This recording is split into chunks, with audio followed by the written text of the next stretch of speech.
Oh, hello, everybody. Oh, forgot to throw on the intro. That's my bad. I've been walking down every road, trying to find a trail to sniff my way back home.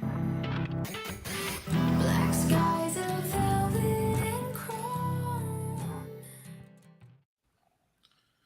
Hello, everybody. We are live. Welcome back for another episode of Game Night Insight. Of course, this is the show where we have you join us in our game night discussions. And there is Angela. We were just having a little technical difficulty right before we started. Angela has joined us. So here we are, and we are ready to discuss our topic of this episode, which is going to be upgrades to your games, either through 3D printing or just third-party upgrades. We're going to talk about these things. We're going to talk about 3D printing. Is 3D printing the way of the future, or is it a flash in the pan? I got a big hi coming to us from Lynn. Hi, Lynn. Everybody who's with us here, feel free to join in the discussion. I'm going to run through a quick intro on everybody and have them talk a little bit about themselves. So, of course, you know me. Up straight above me here, I have Tim from the Board Game Hot Takes podcast. That's a bit of a mouthful. Tim, why don't you tell everybody a little bit about your podcast? Hey, everybody. So it's just me and a few friends. We get together every Monday night. We play a game and we talk about it right afterwards. And, a couple things that we really want to focus on with our podcast is we don't talk about, we don't tell you about our week. We don't tell you about our kids. We don't tell you about anything except we talk about board games from the minute that the show starts. So if you want to come and just listen to board games, that's what we're here for. And I just want to let everybody know I've been listening to this podcast recently, and it is really good. So definitely check out Board Game Hot Takes. Really awesome. And then, of course, as usual, we have my two lovely co-hosts. I'll go top to bottom here. I've got Riley, which I'm pointing in the wrong direction. Riley has two podcasts. Riley, why don't you tell everybody a little bit about your podcasts? Yeah, well, first of all, hi, Ryan, Mr. Rao Gaming, and hi to Zoe, who was on last time or 2 times ago with us. It's been a while, has it? Oh, it has. Yeah. And she said Hot Cakes Podcast, which is what I like to call the Board Game Hot Takes hosts, is the Board Game Hot Cakes. I'll take it, Riley. I'll take it. Sponsored by McDonald's. That's so what, Riley Mr. hosts Rao 2 said. different podcasts. Yes. The first one is the Board Game Community Show. Exactly. Yeah. And I just interview guests, interview people throughout the board game community. Josh was on 2 weeks ago. I was. Yeah. And that was really fun. People responded really well to that. That was a great show, Josh. Really fun. Oh, you listened? Oh, very cool. Yep, definitely. I had a great time filming it. Recording it, not filming. I'm so used to saying filming. Yeah. Hey, we were on camera, so feels like it. And I want to point out in this video, so I'm wearing my Board Game Community Show t-shirt, and you're wearing your Board Game Hot Takes. So I'm not wearing my merch. We didn't organize. I didn't know I should wear merch. I don't have merch. Yeah, this isn't really merch. Like this, there's this and one for my wife. Tim did one and one for just the other hosts, right? Yeah, okay. All of our hosts, our family members, all got them. But I've got some fans that have been asking for merch, so I don't know. We got to figure out a way to get that done. Teespring. I got a Teespring store. That's how I do it. It's really easy. Nice. Well, I might have to hit you up, Josh, and get some advice on that soon. Oh yeah, totally. Very easy to do. I quite like it. And then your other podcast is Friend Info Adventure Co. It's an actual play podcast. It's more explicit and rough and rowdy and. Did you change the name slightly? Didn't it used to be Bunkers and Badasses? No, we play Bunkers and Badasses. Oh. That's the tabletop RPG system we use, which is based on Borderlands. That's why I'm getting confused. A fan of too. Yes, I'm a fan. And then Angela has 2 YouTube channels that I've been a big fan of for a long time. Angela, why don't you tell everybody real quickly about your 2 YouTube channels? Okay, well, I've got my old channel, which is GirlyGamer, and I've got just loads of geek stuff on there. It's not just board gaming, it's video games, VR, and other nonsense. And then I've got my board game channel, which is Board Game Gran. Indeed. And they're both awesome. I've been a fan since back when her channel used to be called Nerfenstein, because she did a whole bunch of Nerf mods, and it was really awesome. But she changed it somewhere along the way, gone through a few different changes. So, all right. So big hellos to everybody who's watching. Be sure to give the video a like. And we're going to start off with, if anybody's got any news. I had a quick news story I wanted to talk about and see what you guys thought about this. This really just tickled my fancy. I got a press release sent to me from CGE recently. They've got a new board game coming out. They're going to be first showing it for some demos at Gen Con this year, and it's not going to be released to the public till Q4. But take a look at the picture of this game, because this is going to tickle a lot of people, I think. Starship captains, and if you can't tell, they are 100% going for capturing the feel of Star Trek. And from the information that came out in the press release, it looks like they're trying to do like a storytelling game where you're going on like missions like you would in Star Trek, and it looks great. And I'm super on board, and I was talking to them, and I think I'm going to get a review copy. So you lucky bugger. So so stay tuned. I should hopefully have some content coming for that at the end of the year after I get my review copy. Did anybody else have any news stories they would like to share? Well, first, Josh, do you know anything at all about the mechanisms of this game other than being a storytelling game? Like, is it have any Euro trappings? Is this like a pure story driven game? What do you know? It's the amount of information they've released so far is pretty minimal. We know that they're going for the Star Trek theme. We know there's going to be missions, and there are going to be some Euro mechanics, but we don't really. I'm excited about the theme. I wish I could tell people more about the mechanics, but they're not. They're being kind of tight-lipped on how the game actually plays so far. Yeah, but they need a good Star Trek, like Euro themed Star Trek game, because that's the problem with a lot of the IP games. And see, Dune pulled it off. Finally, we got one of the best sci-fi IPs in a fantastic Euro game. Star Wars, there hasn't been one yet, and Star Trek needs one too. So Star Trek is primed for some kind of really great just resource management. That's my jam, and but with some cool theme on it. When you're saying for Star Wars, you mean there hasn't been a Euro game? There hasn't been a Euro game, exactly, right? Like everything, some good games of course, Star Wars Rebellion, of course, is it in Outer Rim, right? Are solid games, but they're not really Euro games, and so I'm looking for some of those great Euro games. Fair enough. Did anyone else have any other news stories they wanted to touch on before we get into the main topic? The only thing I would mention, if you have, I'm sure you guys know about it right now, but sitting out there on GameFound right now is the new Castle of Burgundy Deluxe Edition that Awakened Realms is putting out. And Castle of Burgundy is one of my top games of all time, and I am so excited for this game. And it just got onto GameFound a few days ago, so you can go and back it right now. Not only does it have an amazing production, probably too much production. Like, you don't actually need like Sundrop miniatures for this game. We'll talk more about miniatures coming up here, but but it does have some new content for Castle Burgundy. Like, there's this new huge vineyard expansion. It just looks so awesome. So I'm just really excited about that. And there's finally a lot of details being released about it coming out every day. So that's big news for me. Very, very cool. That's actually what my episode tomorrow is about. So I did a different kind of episode. So I played Castles of Burgundy for the very first time. Okay. And then we looked at the game found and talked about it. I can't wait to hear what you think about it, Riley. I can't guess whether it's going to be a hit for you or a miss. So I'll have to listen on that. Yeah. So this is on the Board Game Community show. Yeah. Oh, I'm definitely going to listen in. It's not just me by myself. David Rodriguez from All Games New and Old. Ooh, David too. Excellent. You guys are big Marvel United fans, and you're playing Castle of Burgundy. I don't know how that's going to fit. We'll see. We'll find out. I got to tune in tomorrow. Everybody tune in for that tomorrow. Right.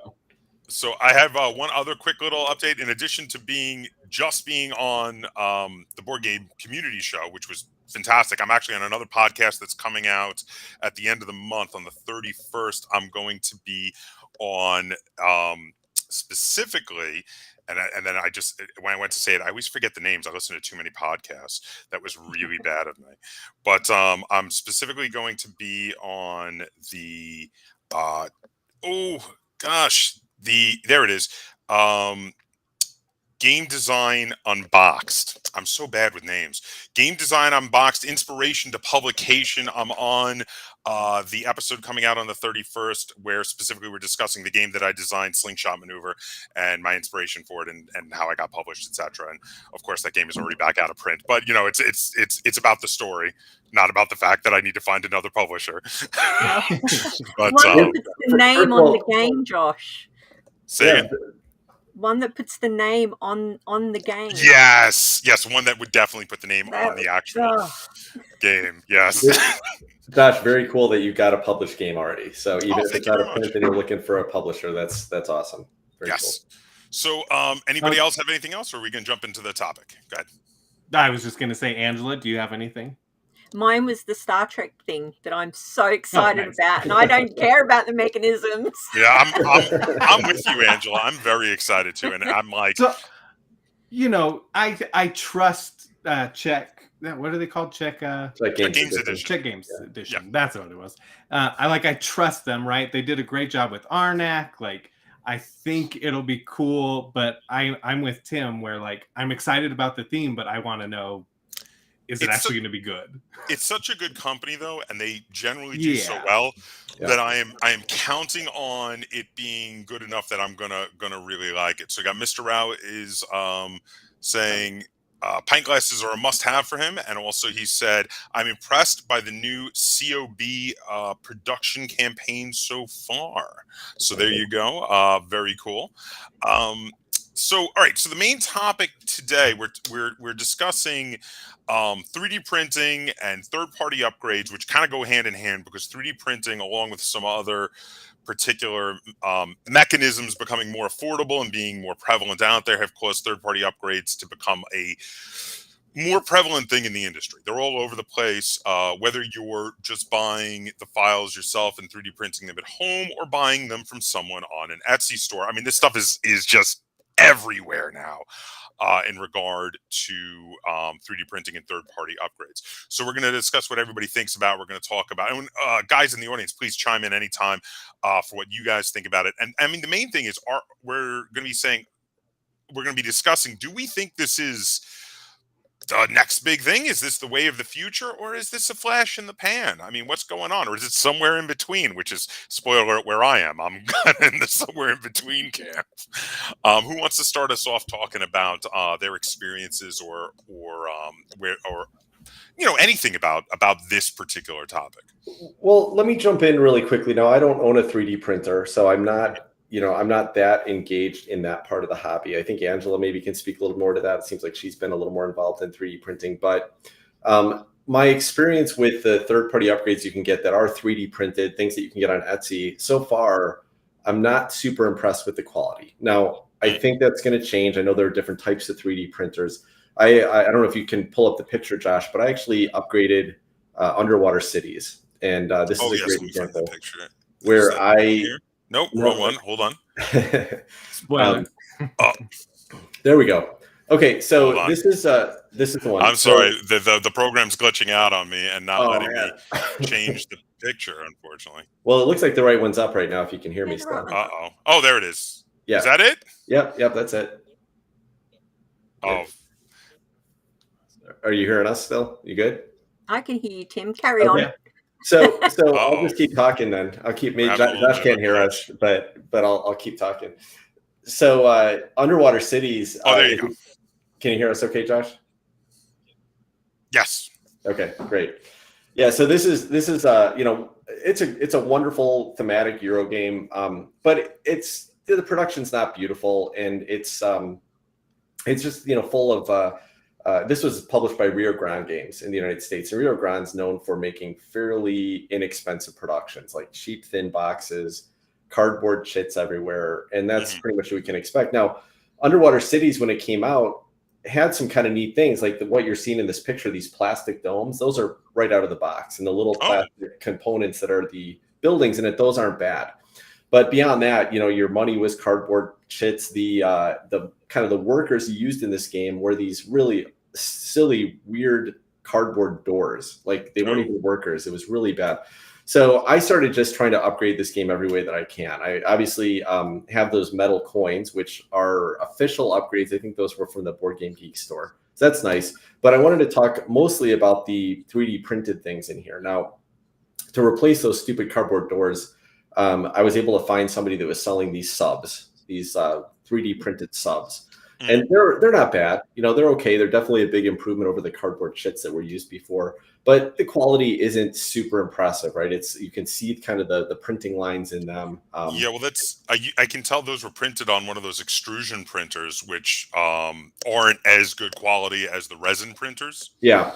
I do understand that the resin printers can print, you know, much higher quality stuff. The bridges here too, the little the tunnels, those were cardboard shits in the original version, and so this was some of the components that I've picked up on Etsy or picked up on other shops that were 3D printed, and it is a little bit of a nice upgrade, but they still look and feel pretty cheap, you know, so not super impressive to me so far.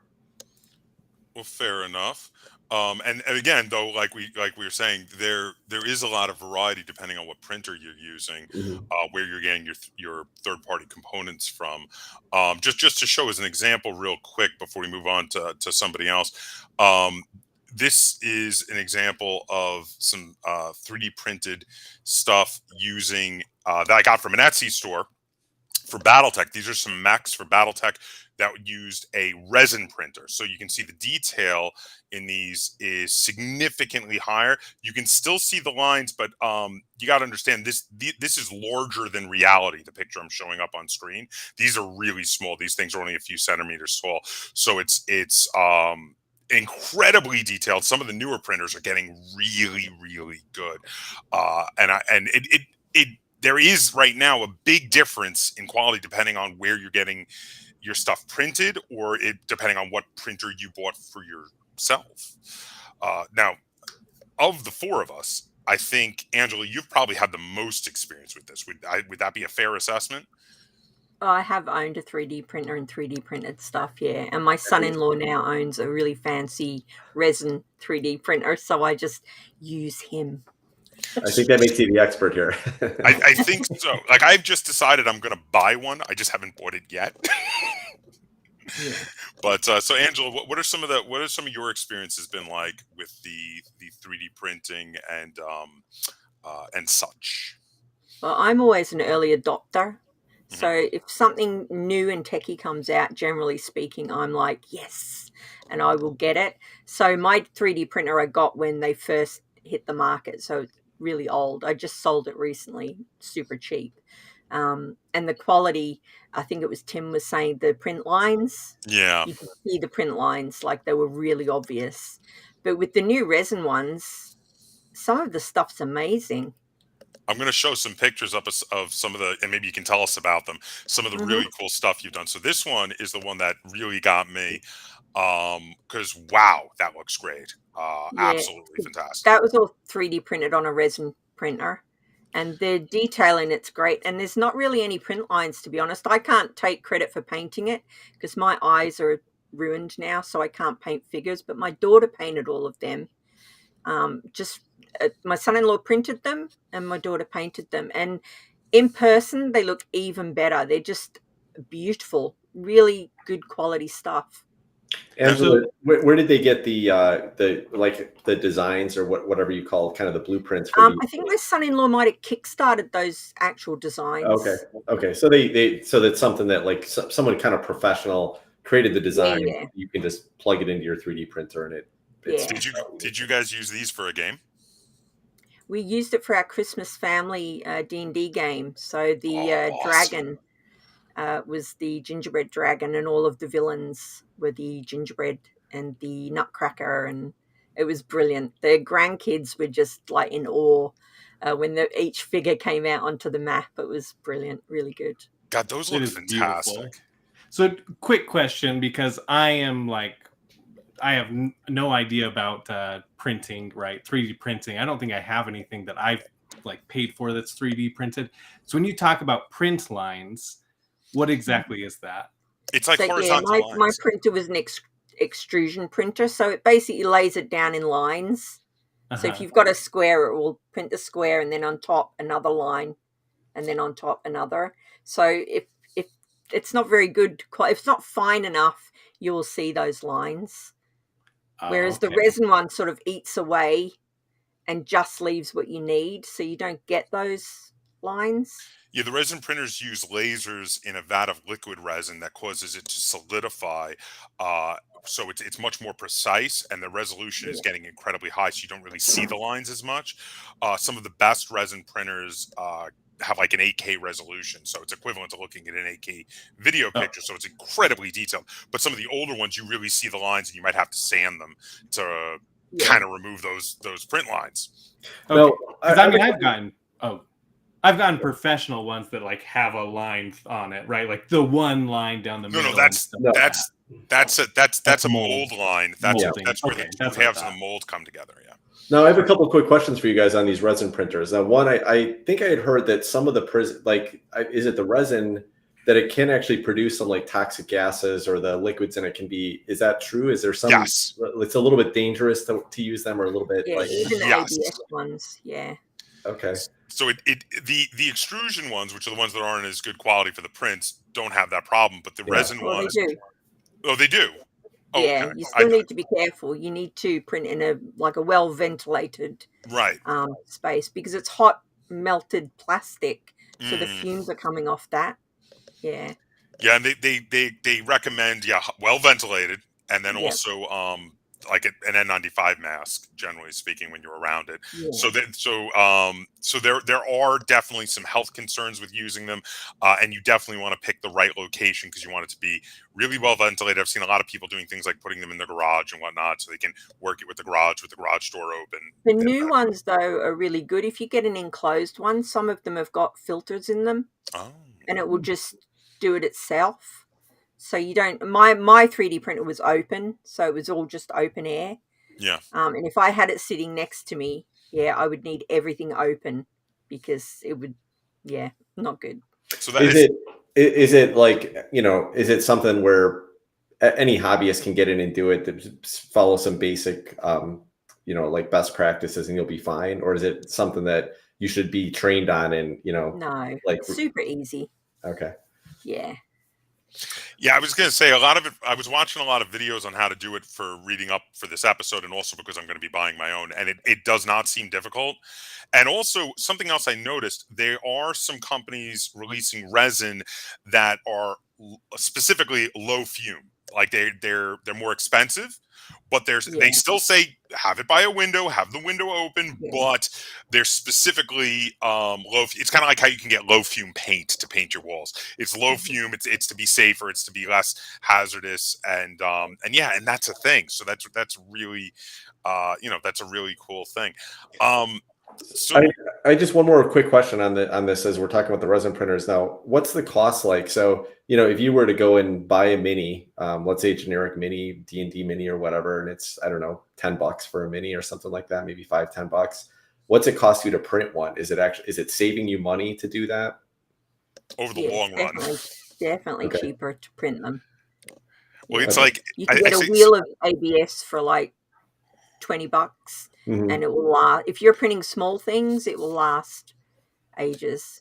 Okay. Some of the new printers are down as low as like about $300, even for the good ones. And the prices are coming down really quickly. And then the bottles of the liquid resin, because that's what I've been looking to get, are about $30 for a bottle. And that bottle can and one of the things they say is, like, you pour the bottle into the bin. Most people use a funnel to whatever they haven't used to put back in the bottle and really save on that liquid. And then you can use that liquid to make quite a number of minis and figures and whatever else you're 3D printing, which is pretty awesome, actually. Okay, very cool, very cool. So, what? Now let's see. The first thing I noticed, a lot of 3D printing going on with, it was like Angela was talking about, was the role-playing figures. People used them to make a lot of 3D files for you to print out, or in some cases, people were printing them out at Etsy stores. You can buy them for role-playing games. There's a bunch of companies out there who will either sell you a file of a custom-made mini from their website, and then you can print it out, or they'll print it out for you and mail it to you. there was one in particular, and I've got some pics here. They actually had us review. They sent us a review copy to try out the process. It was called Eldritch Foundry, and this is a picture. This is a quick picture. All I did on this, just to bring out the detail, was do a quick dry brush of gray over the black prime. But this is a Goblin Rogue that I let Lynn use my because Lynn's always a rogue of some kind whenever we play role-playing games. Lynn used my coupon to do it, and we recorded her doing it for the review of it. And this one is incredibly detailed. Like, you cannot see the print lines at all. And it was completely customizable. And she went in there, she picked the sword, she picked the cloak, she picked it having a quiver of arrows, and the fact that they're standing on cobblestones and there's a little fire there. Everything was 100% customizable. And that's something that I think this sort of technology is great for. Making custom minis for role playing. I mean, that's pretty The awesome. rabbit one that I sent you, the warrior and the rabbit, I think the rabbit was, that one. That was customized specifically to match the actual character figure. So what tell us about the character. I don't know a lot about it. It's my daughter's character, but she is a were-rabbit in their D&D campaign. That's her there. She's got an enchanted sword. And nobody knew she was this were-rabbit, so she got the print file for the 3D thing, printed it off and painted it to match her character, and then brought it out and was like, wham, I'm a were-rabbit. I love it. I think it's so cool looking. How long do miniatures take to print? Depends on the printer. That one there, maybe, I don't know, an hour. It does take a long time to print things, but I used to just leave mine running and go and do something else, and then come back and scrape it off. That seems like the smart idea. I mean, especially if it's going to take a while, set it up, tell it to print, go do something and with else. figures, you would fit numerous on the mat, so you might have 6 or 8 on the go at once. Oh, okay. You don't just sit there like watching it. That would, I would, Riley. I would. At least a couple of times, right? time. And then you start to get dizzy from the fumes. I did, for sure. It'd be so mesmerizing the first couple times you like do. magic, honestly, magic. That's rad. So Riley, what were some of the things you sent me some pics of some stuff that you wanted to talk about? What were some of the things you had for your third-party upgrades or 3D printed stuff that you were talking about? I mean, I don't have any real 3D printed stuff, but if Tim and we have one that we share here, the Quacks of Quedlinburg. I have that as well. You do too? This one, yes? Yeah, great, the geek bits, and so those geek up bits are so sweet. Like, so nice. You know, they come with the cardboard, but upgrade it to that, and it makes it drawing out of the bag like so nice. And then I upgraded to this bag, and the bag has a circular bottom, so you don't get any chips that get stuck in the corner. The chips just flow easily in there. And then the boxes are fairly new too, and they're sorted by value, and it even has, you can't see that in there, but they're like rounded, so that when you put your finger in there, you just can like slide it up and grab it out super easily. You can put the little books on the lid, although to me that's kind of not a great design. That's my one complaint about it, is because when you're playing with 4 people or 5 people around a table and you have the books popped up like that, that's not accessible for everybody to see. So now this was not 3D printed though. This is a third-party company you purchased it from, yes? Yeah, this is from the Geek Up Bit store. Riley, the boxes, are those from is that from the Geek store as well? Yeah. So I think it's worth mentioning, like, that's a great place if you have a game and it's just got cardboard chits and you want to upgrade it. Like, Board Game Geek store has a whole bunch of those, and they hit a whole bunch of like really popular games, and Quacks is a popular one, and it's great because you're pulling these chips out of a bag, right? And it's a big difference between feeling a little piece of cardboard in your hand and hearing these things clink together, these like acrylic tokens that are all heat printed on there, so they never scratch off or anything. Orleans is another game that is very well known for their geek up bits, and that's also a bag building game. And but they're expensive too, so you have to keep that in mind. Like, it's cool if you want to upgrade your game, go check out the Geek Up store or the Board Game Geek store and see if it's good. But that Quacks upgrade, the just the bit set, is I think more expensive than the base game is. Yeah. So, Really? yeah, it's like $60 for the chips, and it's like $45 for the game itself. I think it ends up being 80 when you get because if you have the expansion With the expansion, yeah, which is yeah, it's like $80 for all the chips you need. So you end up tripling your price. Well, this is an important point right here that you guys just touched on, because like Angela said a little bit ago, the 3D printing is affordable. It's cheap. Once you get your printer, you have a big cost to start with, because it's like $300. You get a nice printer, but then the printing is cheap. The files are cheap. The resin or the extrusion plastic is cheap. Actually, over time, it will save you money, and especially if you're doing stuff like this, where if you were to 3D print that out, that might cost you a couple bucks for 3D printing it out, as opposed to the $80 it costs to get it done by an independent store. That's a big part of why I think 3D printing is really blowing up in the third-party upgrade space, because a lot of the older stuff, a lot of the older companies from before 3D printing was a big thing, they do charge a lot, and a lot of them continue to charge a lot. And as 3D printing becomes more and more prevalent, as it becomes more and more available, I think it's going to either have to force the price down on some of these other companies, or they're going to disappear, and you're going to see just more and more of these as 3D print files. Well, we'll see about that, Josh, because I know you showed us some like resin miniatures, but can 3D printing replace those nice clinky acrylic bits that the Board Game Geek store is selling? Like,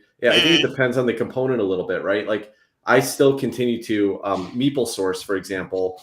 It's a company that just sells upgraded wooden components for games. So it'll do screen printed components and different shapes and stuff like that. And I would still 90% of the time pick a Meeple Source component over a 3D printed component for most Euro style games, right? For most games that you're just replacing chits or small components or things like that, because they feel like a little bit higher quality. They feel like they fit in better.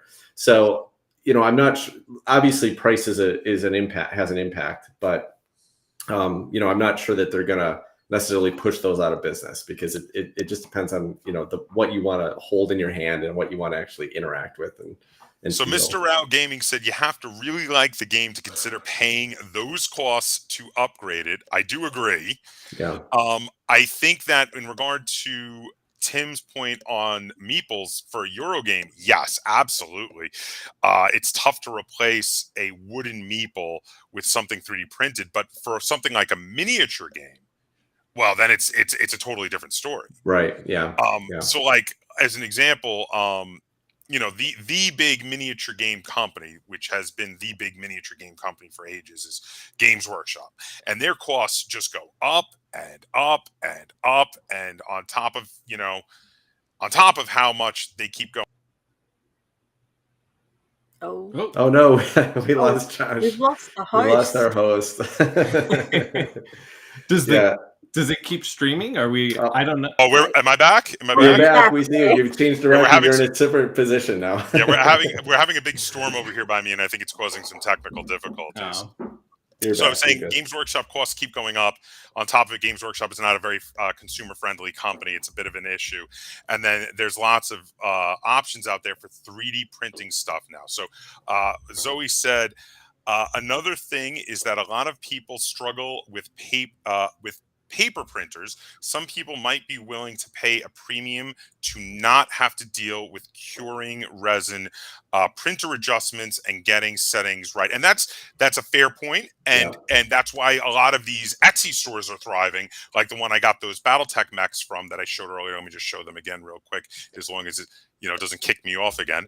But these, I didn't print these myself. I paid to have them printed for me, and actually it was very affordable. It was like $10 for each of the mechs. It wasn't bad at all. So yeah, I'm glad that she brought that up, because I was going to speak to that specifically too, and I think that is the big hurdle to making this truly like a mainstay of the hobby, right? Like I hate printers, like paper printers, as Zoe's talking about, because they're constantly breaking down they constantly lose my Wi-Fi connection. They constantly run out of ink, and I just don't want to deal with it. I hate printers. And so the idea of bringing something to my house for my hobby that it's supposed to be enjoyable, that I have to like spend time working on and messing with and dealing with, it's not interesting at all to me. So unless the printers become, I mean, you would think that laser printers at this point would be that easy to use, and they're still crap, right? And so if 3D printers are unlikely to really get ahead of that, so someone really has to invest the time and want to fiddle with that stuff. And I don't think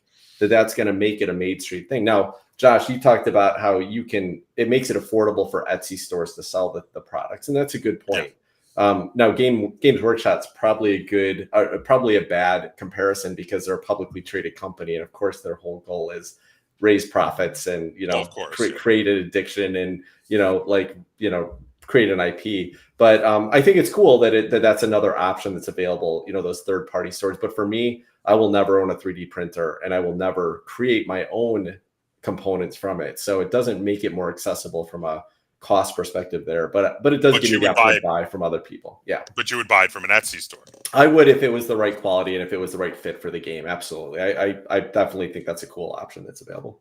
Go ahead, Angela. I just wanted to say, in case people didn't know, there is a website and you can just go on there and look up things, and hopefully the thing that you want is on there, and you just download an STL file, tell your printer to print it, and it will print it. Honestly, guys, it really isn't that hard. Josh, when you get it, you will know. You just plug your laptop in, download the software. The software knows where to sit it, and the software knows, how to set things up. And it's literally just a matter of pressing play, essentially. I can't wait to get mine. Away, coming back, scraping it off, and you're done. Unless you have some problems with it, some tech problems, like at one point my extruder got clogged and I had to take it off with a little spanner and clean it out and then pop it back on. Well, that's probably enough. But you say that, Angela, but I'm telling you, I've been through 3 printers in my house, like paper printers, and like I hate them. Every single time I go to print, I have probably a 20% chance of it actually printing without me having to go and like reset the Wi-Fi or restart the printer or something. Like they're just they never work like right away. I got my printer, so I don't know.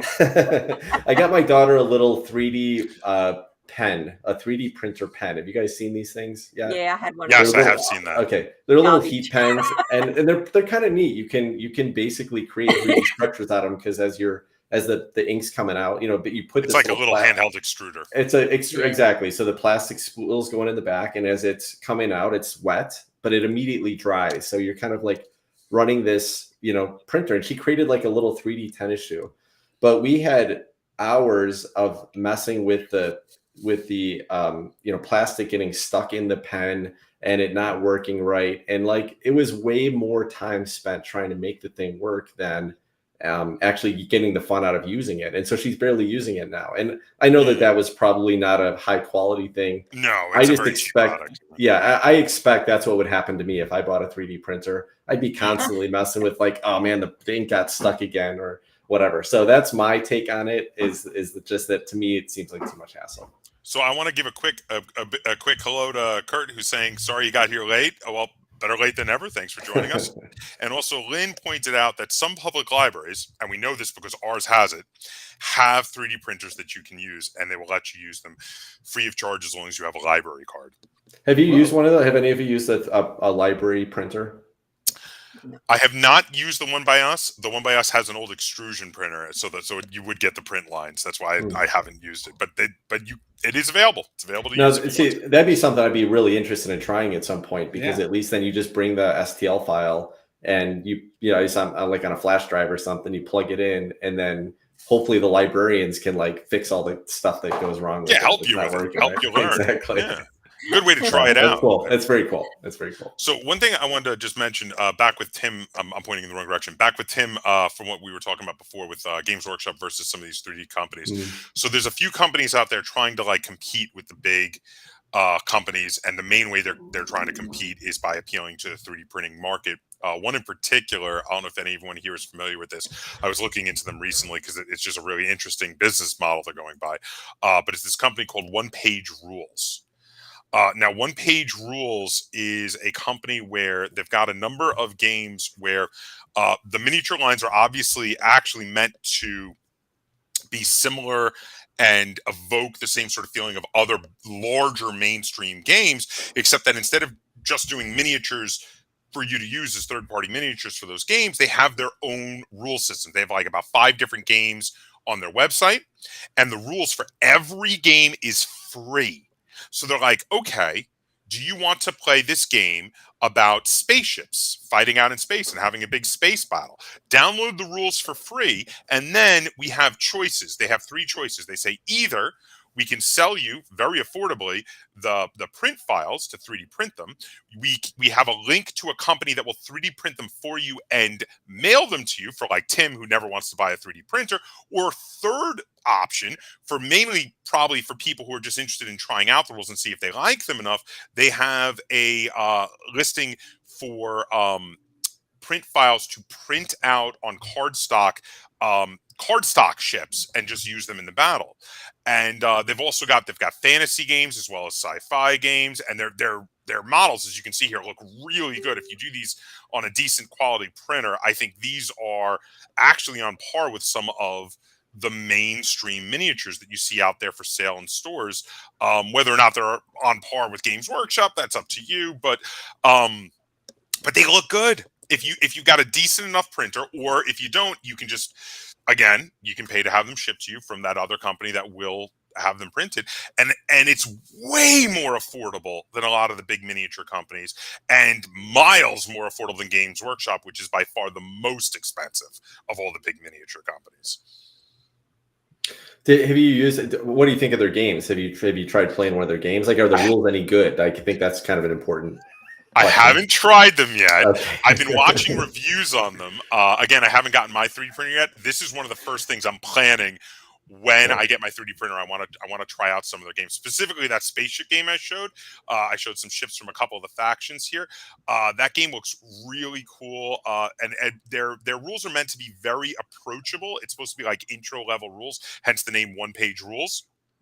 So the rules are really only it's 1 page, 2 sides. So it's about 2 pages of rules is the rules of the game, and then they'll have separate files for the rules for each individual army, each individual faction.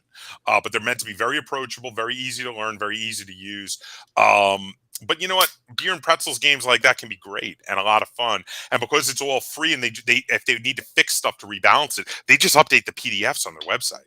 Yeah, which is really, really cool for continued support of the games. Yeah, except my time isn't free, so if I have to spend time learning a crappy game, that doesn't make me happy. But fair point.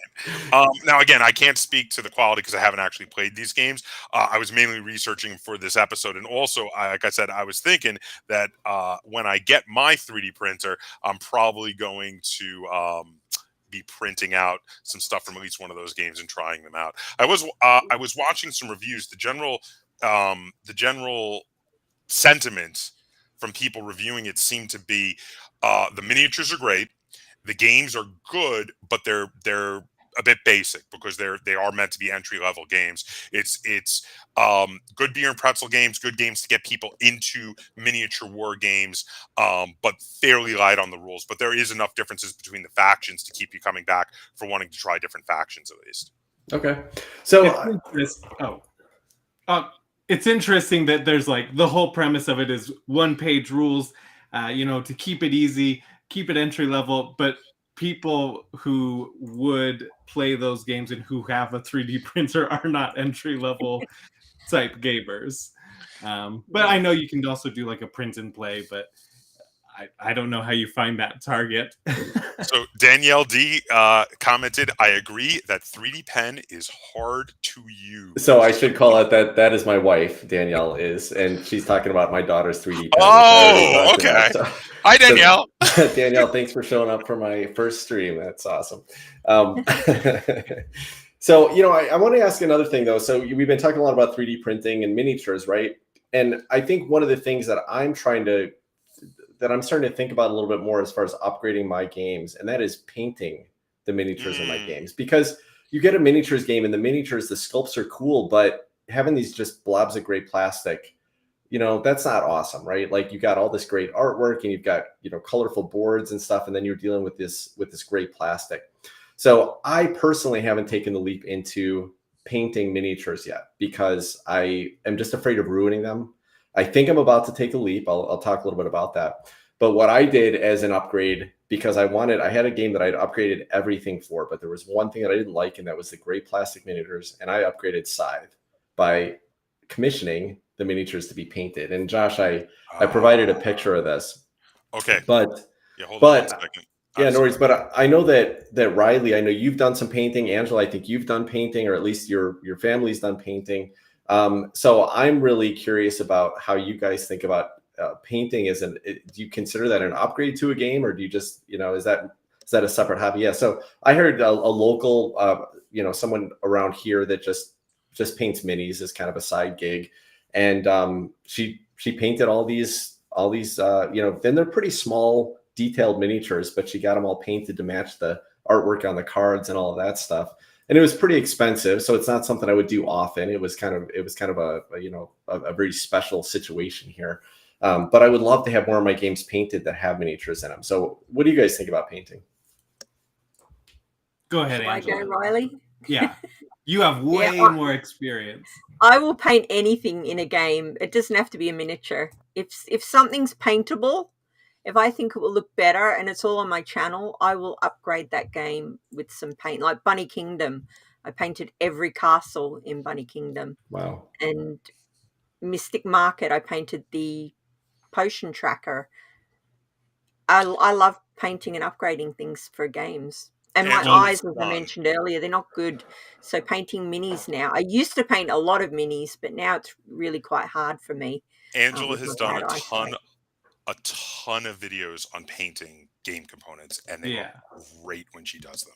I love the Lost Ruins of Arnak. She even did just like I saw those tablets. Yeah, so I saw the pictures you posted on Twitter. Yeah, I'll have to go back and check out some of your painting videos, because I think that's what I need, is like a little intro to, you know, probably some really basics, like how do I even start so that I don't just put paint on that's going to flake off or something like that.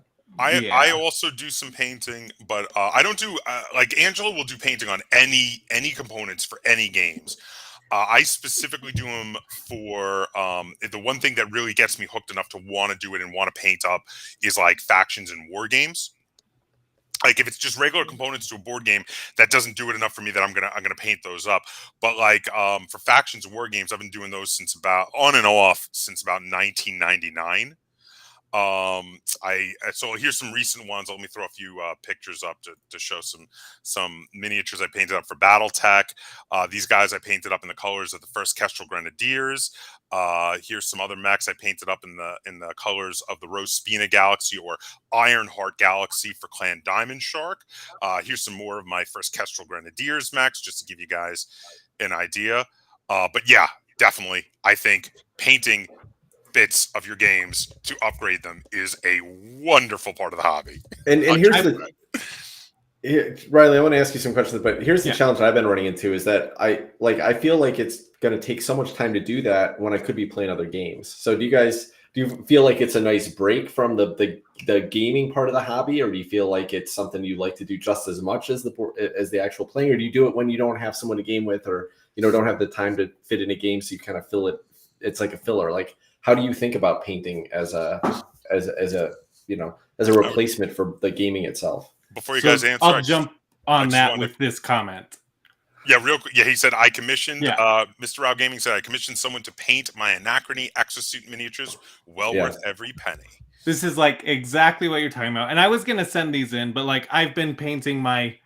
I don't know if that'll even show up very well. I should have sent in a picture, but you know, like, send me a pic. They're on Riley's Twitter feed though, so send me a pic now. I'll put it up on the screen. I can load it in. Oh, there we go. Here.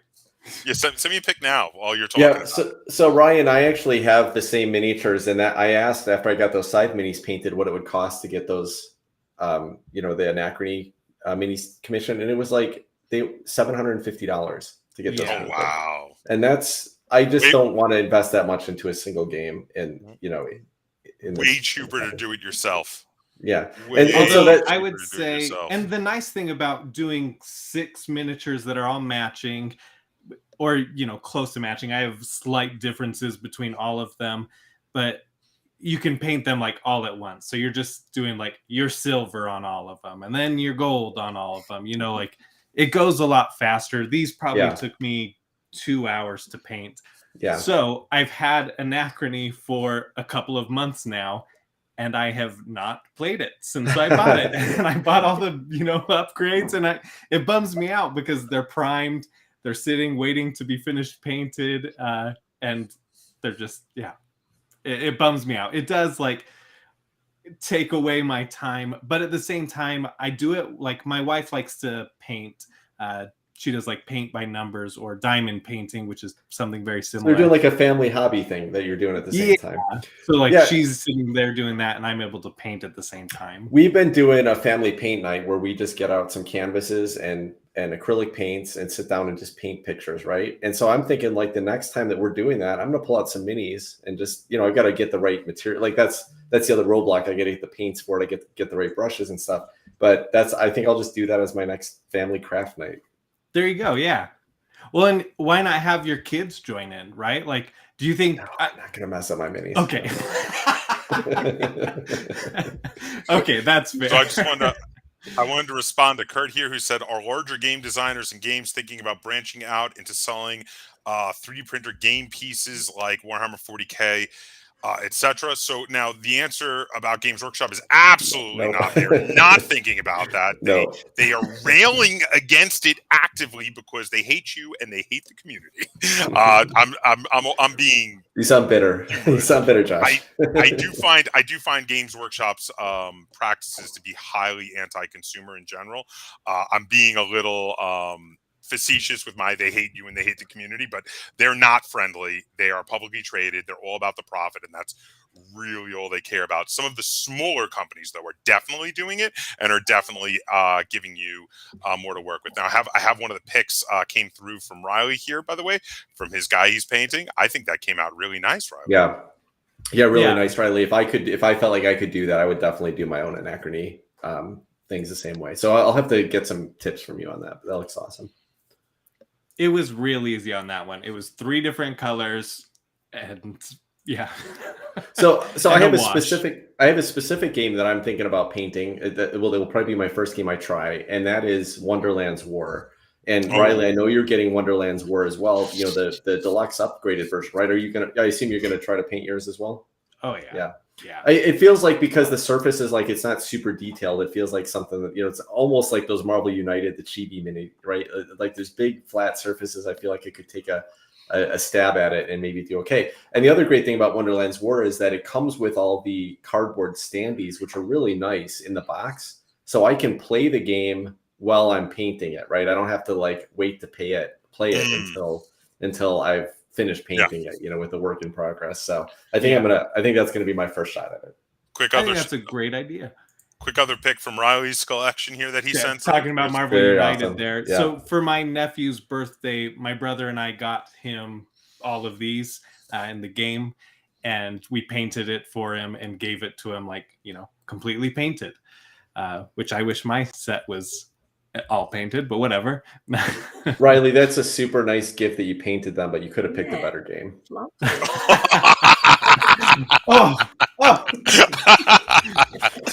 Yeah, you could have done BattleTech. I mean, I'm just saying, BattleTech's where it's at.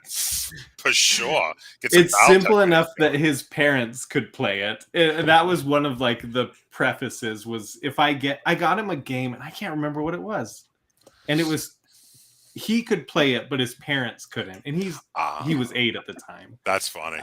So that's funny. Yeah, I was kind of joking there. Our kind of the board game hot takes, our modus operandi is just hating Marvel United. That's kind of our MO at this point. So it's kind of an ongoing joke between it's like a war between board game hot takes and the board game community show. It's like me and hating on Games Workshop. So exactly. So my thing with Games Workshop is they used to be one of the greatest companies out there, which is why you can never, I feel that you can never hate anyone or anything that you didn't once love, because it's such a strong emotion. You have to swing from like the strongest of emotion on one end of the spectrum to the other. So like I used to love Games Workshop. They were one of the best companies out there. I got into Warhammer back in the 90s and was really big into it. But when they went publicly traded, the feeling of their company changed 100%. They're all about, because they're a publicly traded company, they're all about profits. But it became more and more just obvious as time went on. A lot of their business decisions, especially when they started basically in recent years, if a game just wasn't doing, it could have been profitable, but it wasn't as profitable as their big games. They were just like, forget it. We're going to completely get rid of that game that everybody's really invested in. It's gone. And that faction you were really investing in, that's gone. And by the way, you content creators who are making content on it in the internet, either you have to join us and make content for our own Warhammer Plus program, or we're going to sue you. When they started doing stuff like that, I started being like, these guys are not the Games Workshop I grew up with in any way, shape, or form. So yeah, that's why I hate on it. I feel they deserve it. Angela, what game upgrades do you have? Oh, geez. Sorry, my brain completely went to Games Workshop and my own personal hate of them. I was trying to get us back on track here. Sorry. All right, back on track. I quickly did a little search on Thingiverse, which is where I get a lot of STL files from, just out of curiosity. If I typed in Warhammer, would anything come up? And there are loads of things on there. Taverns and buildings and figures and everything, and they're all free. So I will make sure that I give you the link to my Thingiverse account, Josh, and you can pop it in the description of this video, because I have got a collection folder in there of board game upgrades. Oh, very cool. Loads of really cool stuff. Okay, I will do that. People going through hundreds of pages. So if you guys are watching this after it's streamed, I will have added this to the description within a day or two after it's streamed, so you can check out Angela's Thingiverse. And I'm familiar with the Thingiverse, Angela's Thingiverse folder. So that is really, really awesome. Thank you, Angela. Thank you so much. That's okay. But back to the original thing, because we got kind of sidetracked. We did get sidetracked for a while. Tim was asking about, I'm pointing the wrong way. Tim was asking about painting and if that made you feel... I'm trying to remember the exact question. Well, I was asking if it, did you feel like it interrupted your hobby, or did you feel like it was a nice break from the hobby? Like, how do you justify the time you're spending doing that versus a nice, relaxing sojourn from the hobby? Okay. I get very taken away when I'm painting. It's very meditative for me. So yeah, I wouldn't say I love it more than playing games, but I do enjoy it as something different to do. Yeah. So it drives my wife crazy because I can focus in on it for like hours. I can sit and paint an entire miniature. Those Marvel United ones take me like 3 or 4 hours, but like I'll do it in one sitting. Let me pull that while you're talking about it. Let me pull up the Marvel United again, because those came out great. Yeah, really I really like how those came out. I'm scared to paint mine. I really want to paint them. I think my eyes can cope with them, because I think Tim said they're quite big, aren't they? They're not. There's not a lot of tiny detail. But Angela, you got to get a jeweler's lens. Messing one up, and then I'm going to be like, oh. Well, Angela, that's exactly why I'm hesitant to get into it, because I don't actually have a lot of games with minis, because I tend to be more of a Euro style gamer, and so the only games that I have with minis are games that I really, really love the games. And it's a small group of them, but because I love the game so much, I don't want to mess with. I don't want to mess them up. And I'm not the type of person that just buys like every game that's on Kickstarter. Like if I don't love a game, it doesn't come into my house, or if I play it and I don't love it, it leaves the collection right away. So I only have games in my house that I really love. Maybe I just need to wait for that one game that I think is going to be great, and I buy it and I don't like it, and then I try painting that. But then why waste the effort on it? So I don't know. I'm struggling with it. So all right. So I'm a bit of an omni gamer. I game every kind of game. I game Euros. I game Ameritrash. I game everything. When it comes to, for painting, because like I said before, so Angela will paint definitely lots of stuff from all styles of games. If they have cool looking components, she's going to do it. For me, though, the ones that I get hooked in, it's actually not based on how much I like the game. It's based on how addicted I get to the game. So there's a certain kind of game that will take up a larger than appropriate amount of my hobby life because of its addictive and theoretical nature. Things like Warhammer, where people do what they call math hammer. Back in the day when I used to be big into Warhammer, people would sit around and just discuss, well, what if I do this slight change to this unit, this 5-point change? How does that change the effectiveness of the unit in the tiniest way? And discuss, well, then how does this unit compare to this other unit which costs roughly the same amount? And they always referred to that as math hammer. And that's a thing. And I do the same thing with BattleTech. And it's why in those kind of games, I get super into it and I paint tons of stuff. Back when I was in Warhammer, I painted multiple armies. These days, I hadn't painted in a while. And lately, I've been getting back into painting the Warhammer minis. I'm specifically painting 2 factions so I could have them fight each other when I'm showing someone how to play. I have 2 painted factions up that I can use in the house. But I have other friends who are getting back into it because they've got new minis that look great and new rules adjustments that look great. And the storylines are incredibly engrossing. And then you want to pick your faction and you want to make all your mechs look like they are specifically part of your faction, which is why, one of my favorite faction schemes is the first Kestrel Grenadiers. I just love the look of the blue flames on the black. It's such a cool look. As soon as I saw it, I was like, "That's going to be me." Or the mother of pearl panels on the slate gray background for the Clan Diamond Sharks Rospina Galaxy, which are the 2 factions I'm doing. I love the look of those particular color schemes, and I really wanted to make my mechs look like that rather than just have them sitting around in their plain plastic, which I'm looking for my picture of plain plastic mechs again. Oh, there it is. Rather than just have them like this on the table, because you could play on with these on the table and that's fine. But getting to put them in the faction colors, it's just great. It's a great upgrade to them. I should point out, I was yawning not at you, Josh. I was fake yawning at the those people that sit around a role-playing game and they will try and math the rules to suit themselves. Used to drive me crazy. In a when you were saying game, that, it was like, oh. We call those people munchkins in a role-playing game. Oh, what is this? We got a comment. Back in the 2000s, Wizards of the Coast had a Star Wars miniature character game. Do you think Disney might try to bring that back, or is it possible to 3D print Star Wars characters? Well, right now, the miniature games for Disney are with Imperial Assault. No, it's Fantasy Flight, which is owned by Asmodee. But they've moved them from Fantasy Flight. Asmodee moved them over to Atomic Mass Games now. Well, they're still through Fantasy Flight though, right? Just Atomic Games is the one that is producing the future. The future releases will all be. Okay, so you're talking about the actual kind of Warhammer miniatures games. Well, yeah, so they're doing. They have Legion. Yeah, they've got Legion, which is like Warhammer because you paint. Okay. And then they've got X-Wing and Armada, which are pre-painted minis.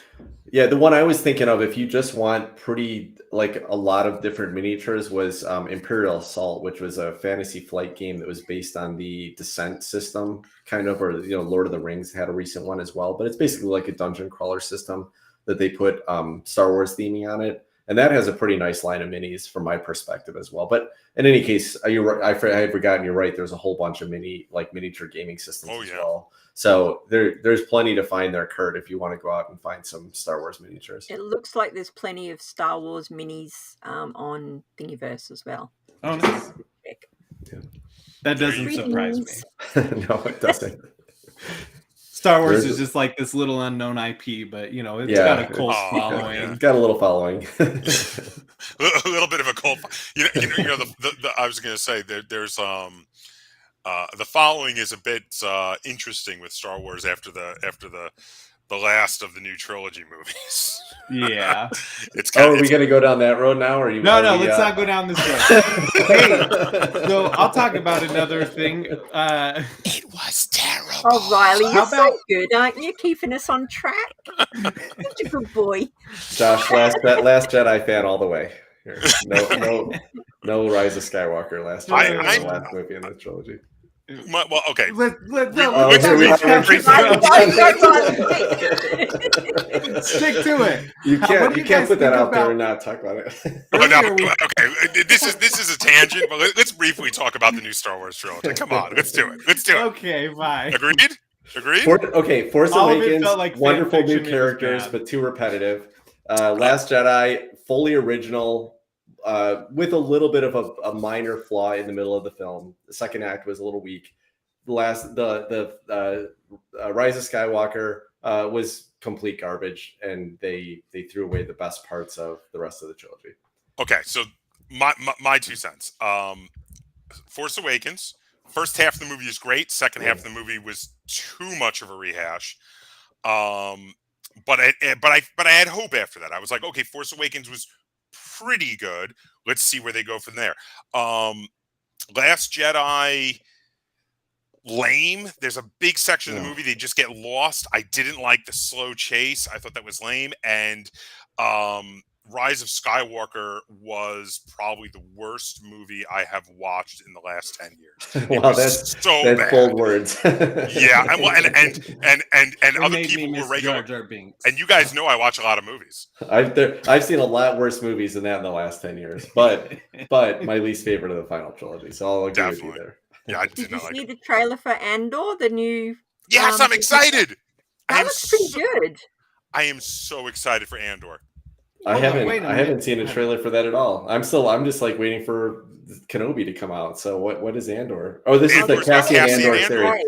Okay, got it. I knew that was coming. I haven't seen the trailer. The for that. trailer looks Check it out. great. Nice. I am very excited, and I loved Rogue One. Rogue One Yeah, was me too. hands down the best of the Disney Star Wars movies. Hands down. Fantastic. So I am very excited for Andor. I am on board for anything they want to do prequel wise with the various characters from Rogue One. Even though there'll be prequels and you know where they're going to end up, it doesn't matter. Those characters were great. I loved them, and I'm very on board with this. Definitely. I just think Riley, the new what trilogy. was it you were trying to say before? Oh yeah. I don't need to share my opinion about the fan fiction high budget trilogy. Fan fiction is right. So I put some wooden bit upgrades on there. Spirit Island is one of my favorite games. They have an upgrade set that just upgrades it from cardboard to wood. Which one is that? It's that the we were white looking at? background one. This one. Oh yeah, That's it. So yeah, those are nice. And I think So this is great. great to call out, Riley, because I think any game that has cardboard shits has an opportunity for improvement. Whether yeah. it's wooden, like these are really nice because they've got their painted wooden bits. Those are really cool. But also sometimes you get like the acrylic bits or Or metal. Metal is great as Yeah, well. metal coins. Obviously metal coins is a fantastic upgrade for a game. In fact, Castle of Burgundy is known to be one of the worst productions of all time. And I sent you a picture, Josh, of, I made a couple minor upgrades to my original Castle of Burgundy, which I can't wait to replace with the new version when it comes out. Help me out. Which one is that? I'm looking. It's the little silver nuggets that you're going to see in the corner of the board. I know it's not a very good picture there. Is it that? Yeah, this is it. Right. So, one of the ugliest productions of all time, but those nice little metal silverling nuggets used to be just like little brown cardboard shits with a little drawing of a silverling on it. And it just gives it some weight, and it just feels so much nicer to handle those things. It feels like they're actually valuable. Like I can't wait to pick these up because they feel good to hold. So upgrading cardboard components is one of the areas that 3D printing is not going to replace, because wood and metal are so much better for replacing those cardboard components. Having wood pieces, having metal coins, those things are amazing. And that's something that I think will still be alive, even if 3D printing, which I don't actually think 3D printing is going to be as mainstream as printing on paper. That's not going to happen. But even if 3D printing wound up in, half of all homes, which I don't even think it's going to get that high. But let's say it did. It got half of all homes. I still don't think that it would replace that sort of upgrade, because people would still want that sort of upgrade in wood or metal. Yeah, and to be honest, most of those 3D printers would be broken or clogged, so nobody would be using them anyway. At 50%. Here's where it's going to work. When we get those Star Trek replicators in our homes, then we'll be creating all that stuff. It'll be great. I Star Trek technology. I always feel like Star Trek technology. It takes them a few series to figure out like what people would actually use them for. I always loved how you had the Next Generation introduced things like replicators and the holodeck, which are things that hadn't been in TOS. But then I love how in like Deep Space Nine they started to actually show what people would really use them for, and basically like have a bar with no overhead was the replicators, and for the holodeck they immediately went to porn, which was an episode of Deep Space Nine, which is hilarious. I mean, it's like the internet, right? We have like the Library of Alexandria at our fingertips, and the primary usage of it is for adult film. So that's not far off there. Yeah. So Mr. Rao Gaming said, Riley, it's like you're trying to pull us back on topic all night tonight. Which is so Riley, unlike me. fun. I'm usually the most. Yeah, no. I'm having a Go ahead. blast. What do you say? Yeah, I now use the Roxley Iron Clay poker chips as my currency in like 95% of my Euro games. And he and we recorded two plays of Marvel United last night, and he was telling me about these, and I looked them up, and they are expensive, really but nice. holy, they're so nice. They're so you guys nice. have them? Well, so I got a No, chance to it's play with nice. them. Yeah, so Okay. Brass Birmingham, when Roxley Games put out the Kickstarter for Brass Lancashire and Birmingham, one of the add-ons you could get were the iron clay upgrades. And so when I played Brass the first time with Adam, he had picked those up. And they're very nice. In fact, I would love to just get a set for poker nights, which don't happen very often anymore, but they're so awesome. But I love this idea of a shared upgrade. Like, I'm leaning towards this, to be honest. And this kind of leans towards my whole philosophy on upgrading going forward. And that is that most of the upgrades I've done for games happened when I had a small handful of games. And mainly that was kind of like my retail therapy when I was in between. I don't want to just buy a bunch of games because I'm not getting these played anyway, but I do want to think about games. So then I'm shopping for upgrades. And so that's why Castles of Burgundy and Lords of Waterdeep and Champions of Midgard and Underwater Cities, why those got so many upgrades. But the more games I get in my collection, I'm like, I can't justify that this game I get out once every 3 months, I'm going to spend a whole bunch of money to upgrade it. Right. One thing you can do, like what Ryan's doing with the iron clays, is my wife bought me for my birthday just a kind of a generic set of metal coins that are nice enough, and they don't need to go in one specific game. So now I just have them set aside so that any game that I've got that has cardboard coins, I just pull this little box out, I put it next to the put it on the table, and that's what we use for coins now. And it's like I don't need to upgrade metal coins in every single game. Sometimes they can be cool, like that Underwater City, the futuristic credits. It's nice to have something that's thematic, or like Viking coins and Champions of Midgard. But most games, they're, to be honest, let's face it, I'm playing Euros. They're probably going to be set in a European city like 300 years ago. So I can use a generic European coin for that, right? Like most of the time you can find something. And the iron clays are kind of an interesting abstract replacement for any kind of money because it's not real money, but it feels fun to use. I love there is a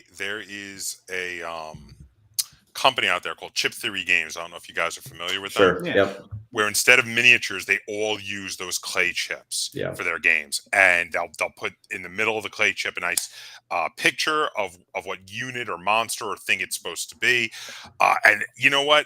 Like when I'm playing their games, I do not miss not having miniatures on the table because they look gorgeous and they feel substantial and they're great. Now those aren't upgrades; those actually just come in the games. Yeah, but you just have to pay a couple $100 for one of their games to start with, so you don't need to upgrade it. I'm trying to remember what the name of it. I bought one of their games and it came out. It was one of the more recent ones, just from the last couple of years. Is it the Cloudspire or whatever? That's it, Cloudspire. Yeah. Mm-hmm. I bought everything there is for Cloudspire. You have no idea how much money I spent on that game. I do. Actually, I watched the Kickstarter. But I have everything there is for. But you know what? The game is good. Okay. The worst part of the game is the rules.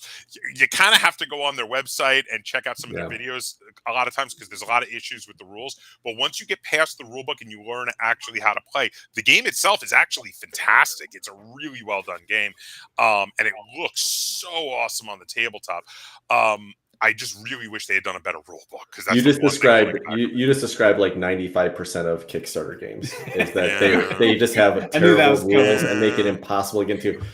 We've been talking a lot of. In fact, the episode we're releasing this week is on Nemesis, which is Awakened Realms is famous for this as well, which is having amazing production and terrible rule sets. And listen, Nemesis is actually pretty solid for one of their games, but still, like we spent hours going through fiddly rules, and I'm sure Cloudspire was the same way. So yeah, it's unfortunate.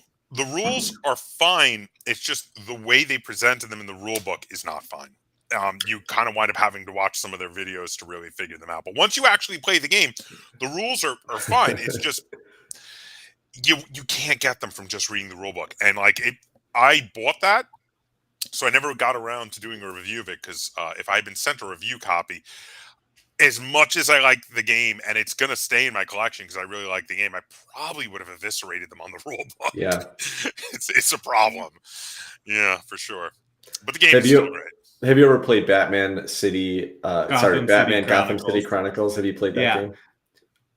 I have not. Go ahead, Riley. No, but my friend got the rule book. Chris has the game and he's like, that rule book is terrible. I've read through the rule book. Terrible. And the new it's on Kickstarter right now, and they have if you buy the core box, you can get the revised rules, or you can spend $35 for a new rule book and some reference cards. And hopefully they PDF it for people. Hopefully they send a PDF out for people because it is really unusable. It's like literally the game is really a cool system, but it's unusable out of the box because it's just literally the rule book is written like a series of flowcharts. That are just that don't make any sense and mostly don't need flowcharts, and it's so weird. So Zoe is trying to get us back on track a little bit with a comment that was more on topic.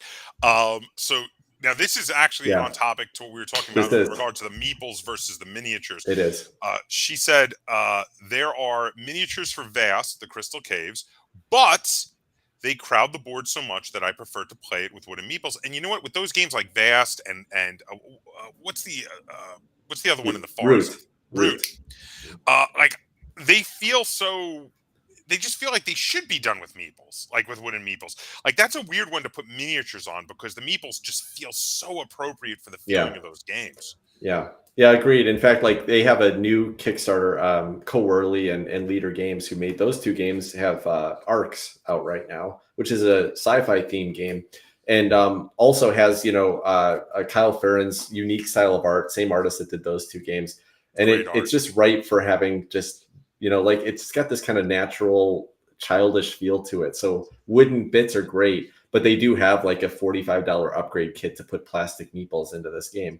Now in a sci-fi game, maybe it works a little bit better, but yeah, I agree with you, Zoe. And I have to admit, Wonderland's War is the same thing. I just paid for the upgraded version of that, and the standees in it are beautiful art, right? They're really nice looking. And then the upgraded version has these gray plastic minis, which hopefully once I paint them, they look a lot nicer. But they're going to get in the way. They're going to get in the way of everything else that's happening on the board, and that definitely can happen sometimes. And Kickstarter, again, that's people back stuff on Kickstarter because they can get big minis, and it may not fit the gameplay. Castles of Burgundy is another great example. The new version of COB has huge castle minis. I'm not going to be able to see around that. I don't know. I'll probably pull it out once in a while to show it off, but most likely I'll never play with those. That's exactly what I was going to bring up was Castles of Burgundy. These castles look pretty substantial. Yeah. And sometimes you have two castle spots right next to each other. Right. You're just creating a wall. Totally. It seems like a bad idea to me. Whatever. But they're really pretty looking though. I've been playing Foundations of Rome, which could literally be polyomino tiles, but they've made the buildings, and you do have to sort of lean over to see what's going on because everything's blocked. Foundations of Rome is such an interesting example of excess, I guess, in games like a simple little tile laying game, and it's It is really clever though, $300. the way they've done it, like the Yeah. way that it's boxed, that you just slide out your player tray and everything's there. But yeah, it could easily have been just cardboard bits. A lot of companies are, I think, realizing with how much people are paying for these upgrades, with how people are buying upgrade sets, with how people are buying the 3D printed files, how people are ordering them from Etsy, etc. They're realizing that there is a market for it, and some of them are just opting when they're going to their Kickstarter. We're just gonna, have another level where you're gonna get upgraded components. It doesn't even matter if it needs it or if it warrants it.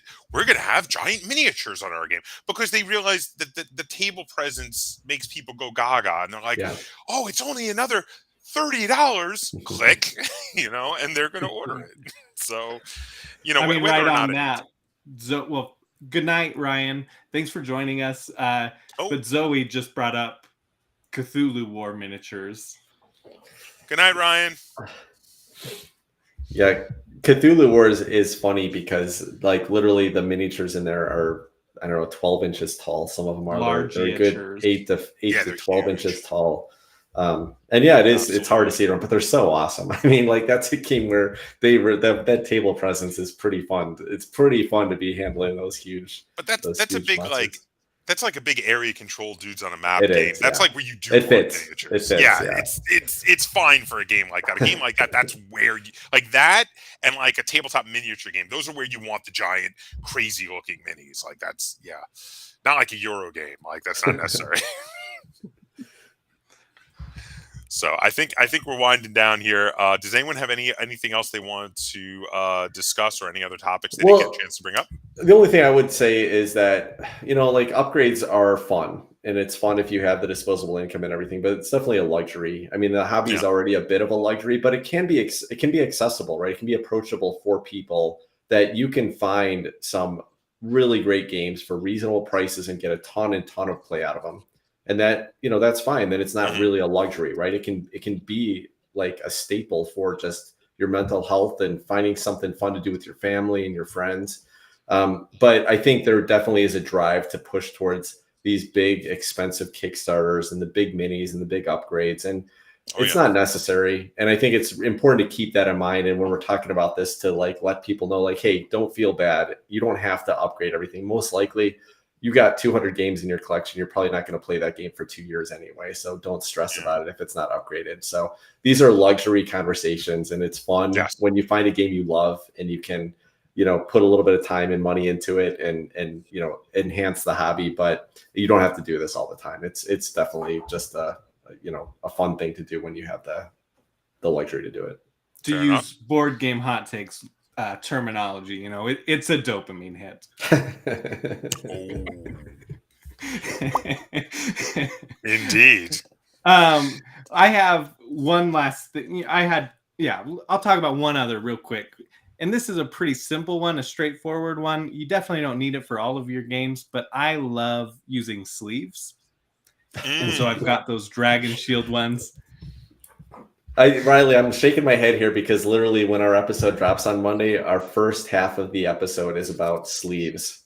Oh, really? So it's really interesting. You'll have to listen in on that because I'm excited. We had a very fun conversation about sleeves, but I don't understand. So I want you to explain why sleeves are important to you. Okay, yeah, and that's what I was going to say. Like, I've learned not every game needs a sleeve, but I am super duper OCD about bending cards. And so I spent hours and hours researching how to shuffle decks without bending them at all and practicing it on crappy cards and learning how not to do it.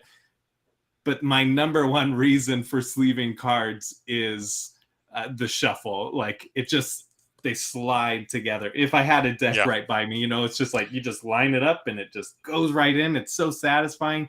It's like a perfect shuffle every time, and you can just like sit and talk and just do that while you shuffle it, and it's great. I'm also a little OCD about like touching. My in-laws always tease me, but they're really good about like washing their hands, not eating potato chips at game night, like doing that kind of stuff too. And so my cards to get messy, so it's also a nice thing for that. Angela and Josh, are you guys sleevers? I am if it's a game that I really love, And I Okay. love if I buy a game and it's got like themed sleeves in it. Mhm. Like when I bought the Lovecraft Love Letter one, the sleeves in that are just beautiful. And I remember being like, "Whoa!" Yeah, It has to be a game I'm going to use a lot. Like if yeah, I'm just playing it once in a great while, I don't feel the need to sleeve it. Games I'm thinking I'm going to play a ton of, and I might damage the cards. I'll think about sleeving. yeah. That's basically my Same. 2 bits on that. Interesting. So my own take on it, and that it's totally fair. One is that I find that shuffling's harder with sleeves, which I understand where you're coming from, Riley. But I was a Magic player for decades and sleeved everything, and so I learned how to sleeve that way, but or how to shuffle that way. But I would really prefer to shuffle without sleeves on. Were you using like penny sleeves, or were you using like nicer? No, they sleeves? were decent. They were decent quality sleeves. I mean, Oh, okay. like they were whatever was common in the hobby at the time. But it's you're thinking of it as like an insurance policy. Like, hey, I want to protect my game, so I bought $10 worth of sleeves for 20 games. So I just spent $200 on sleeves. But the 2 games that would have been ruined would have cost me $65 to replace. So it's just kind of it's like I get it. Like we want our things to stay nice, but it's not really a good insurance policy. Well, and that's why like I only use it for like my Marvel United has a lot of Kickstarter stuff. Well, I it's couldn't important buy that you protect Marvel United. Yes, exactly. Like I couldn't replace that stuff. This D6 right behind me, that's all. It's a Kickstarter game, right? Like, and I really enjoy playing that one, so it's all sleeved. So it's like stuff that I couldn't replace, because I had a conversation with Rob Davio, and he had that like, well, if it's fun enough for me to play it enough to destroy the game, then it's worth supporting the creator and buy it again. Yeah, and I love how you just name dropped Rob Davio. Like I just had a conversation with Rob Davio. Yeah, and I love how Rob Davio is worried about ripping up games as well. Right? Yeah. Rob Davio is the last one to talk. Wait a minute. So hang on. I want to respond to a comment real quick. Kurt asked, "Do you think they will make a Harry Potter universe miniatures game if they haven't already?" And they have. There is one. I'm just going to throw up a couple pictures of it real quick. There is a Harry Potter miniatures adventure game with a ton of minis. I've seen it. It looks cool. I have not tried it, though. I don't know if anyone else has. And I'll tell you on, not Miniature Market. What's the one you introduced? Game Nerds. On Game Nerds, if you go into their like deals and their clearance or their sale, like those Harry Potter miniatures are always like in their clearance. Oh, so they didn't do well then. Well, I think miniatures games are like CCGs were, right? Like Magic hit, Pokemon hit, everybody wanted to make a CCG. So 99% of the CCGs that have come out have died or been super discounted. And I think that's going to be the same with miniature games forever, because people see like, hey, Games Workshop made like a multinational like enterprise out of this thing. But if you weren't early, or if you're not really exceptional, you're never going to survive in this space. So, some of these games are trying to take advantage of the IP, and they might be getting by with Star Wars and Lord of the Rings, but most games are just not going to survive in a marketplace that's this crowded unless they're doing something really unique. Fair enough. Okay, so some final thoughts before we cut out. Angela, did you have anything else? Sorry, Tim and I got to share. I wanted to make sure Angela had a chance. You guys go. You're far more interesting to listen to anyway. No, I want to make sure you had your, you get a voice there. No, I'm good. Thank you, though, Riley. You're such a gentleman. I just want to squeeze your little cheeks. Fair enough. All right, sorry. Thank you. So no, it's totally fair enough. Quick question though: what is everybody's thoughts on the concept of the because we were saying we were going to kind of discuss what are our thoughts on the future of 3D printing in gaming? Is this a flash in the pan? Is this the way of the future? Is this somewhere in between? My answer is somewhere in between. I feel like this is going to be the sort of thing, 3D printers are going to be the sort of thing that hobbyists, that people who want to be into it are going to be into. But I feel like it's probably never going to become something that's in most homes. What are your guys' thoughts? I think it's probably going to grow in the board gaming hobby.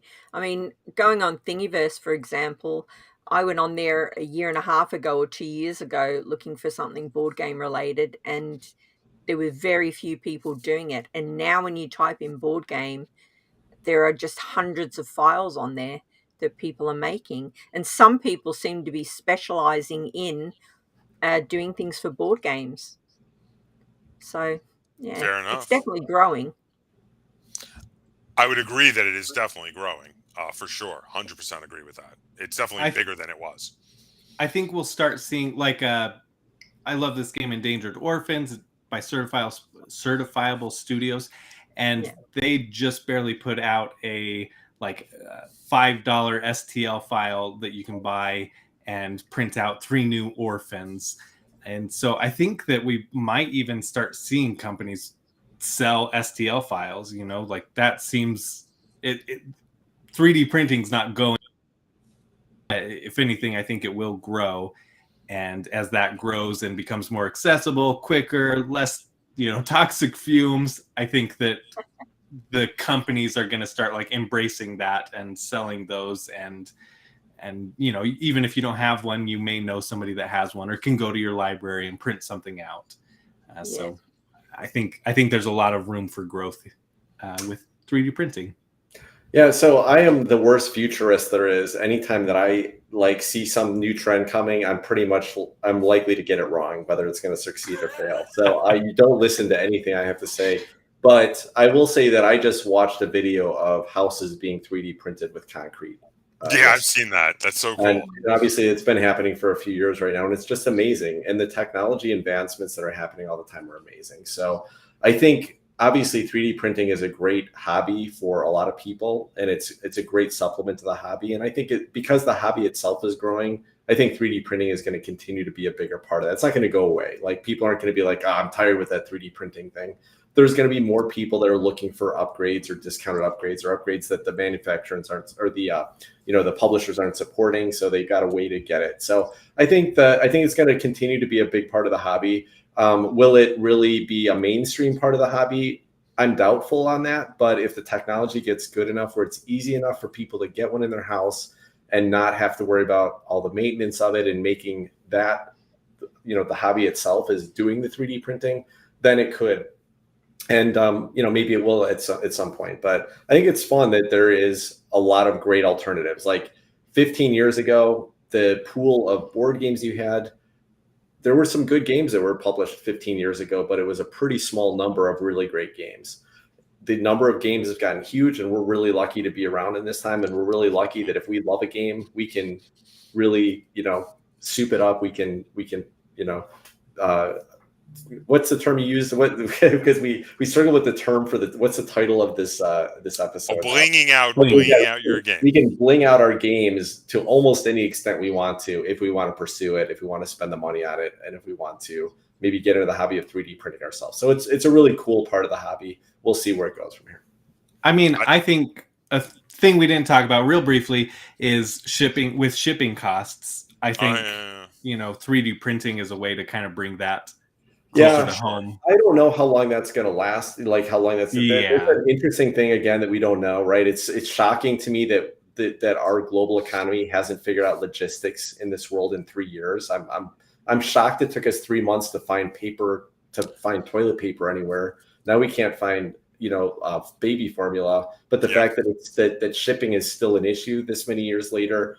Again, I'm a terrible futurist because I would have told you in 6 months this would have all been solved before. But I don't think this is going to be a permanent situation. I think in the next months, years, everything is going to kind of settle, and that will be less of a concern. But it's interesting, Riley. I think that we all have every company has to think about that. What happens if another situation like this happens 3 years down the road? We have to prepare for it, and so 3D printing might be a solution for a lot of companies to say hey, I have to overcharge you on shipping because of what might happen a year from now when the Kickstarter finishes, or you can opt to get this printed file for free. And, that might be a good solution that they can offer to people without making them feel bad about overpaying on Kickstarters or, games or whatever. So interesting thought. Fair enough. All right, so I think that's a good place to call it. We've had a very fun discussion. I hope everybody who tuned in enjoyed this. Thank you so much to everyone who tuned in. Thank you so much to everybody who commented and contributed to this topic. I've had a great time. Did you guys have a great time? Yeah. I'll So talk about board games anytime. awesome. You'll have to come back on as a guest host again at some point in the future for sure. And for everybody watching, check out both of Riley's podcasts, the Board Game Community Show, and help me Friend out. and Foe Adventure. Friend and Foe Adventure. I always want to say Bunkers and Badasses. I Yeah. don't know why. Check out.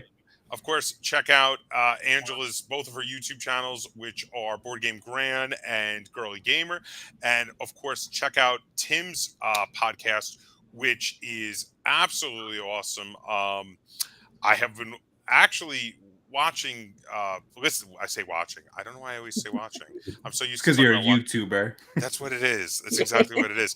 But which I'm having such brain cramps because it is 12:30 at night. The name of your podcast. Oh, we lost The name of it is Board Game It's Hot Takes, and Board I've been Game listening to it as well recently when I've been at the gym, and good stuff. I'm really enjoying it. You guys Yeah, well, that's nominated actually really exciting to me because, when you start these things up, of course, you don't have any audience at all, but you're starting to follow other people and get to know them. And I've been following you for a couple of years on Twitter, so to even be on your radar is I feel like a superstar right now. So that's really cool to hear you say. really good. What? And we've A lost little- our host Yeah. again. We can't even end the show until he's back. I'm But- sorry, I cut out. I've been having technical difficulties with this thing all night. Sorry, I'm not sure what's going on. So But the first time, real quick, I was going to tell a story. Sorry. When Angela was a guest on my show, that was the first time I was ever super nervous to ask anyone to be on the show and to do the interview because I had just admired her, from afar. Oh, And she is just the sweetest person. So Well, can I tell you another story that's related? And that is that when Riley invited me on his show, so I went and wanted to listen to his podcast and get a sense for what the flow was. And the first one I looked at all the people that he'd interviewed. And Angela was the first person I was like, oh, I really want to hear about Board Game Gran because I've been watching her on Twitter and watching some of her YouTube stuff. So you guys are making my day. I have had a rotten 2 days, and you guys have just made me feel wonderful. So thank you. yeah. The board game Angela's community awesome. is just a thing of wonder, isn't it? Angela is awesome. Angela She is. is the first other YouTuber or content creator at all that I ever connected with and did collaborations with. And it was I believe it was Angela reached out to me, and I was like, this is the coolest thing ever. This person from the other side of the planet reached out to me and asked me to collaborate on something, and I was gaga over it. I was like, this is so much fun, and we've been friends ever since. And Angela is awesome.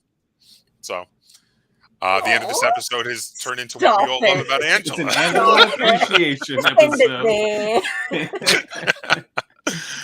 So, all right. So again, thank you everybody for joining us. We really hope you enjoyed it. And again, check out everybody's content, check out everybody's podcast, check out everybody's YouTube channels.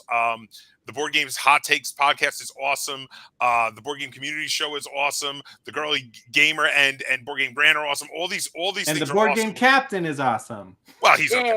So, but if you're here, you probably already know where to find my channel. So please subscribe, like this video, and feel free to comment down below what topics you think we should cover for the next episode, if you like. But we're going to try to stick to our new schedule of doing the last Thursday of each month at 10 p.m. Chicago time. That's Central Time in the United States. So I can't wait for our next episode. We're not really sure what our topic will be, but tune in next month, last Thursday of the month.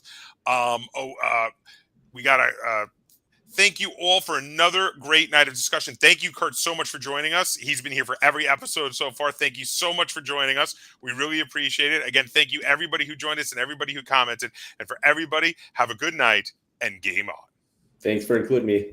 Good night. Of course.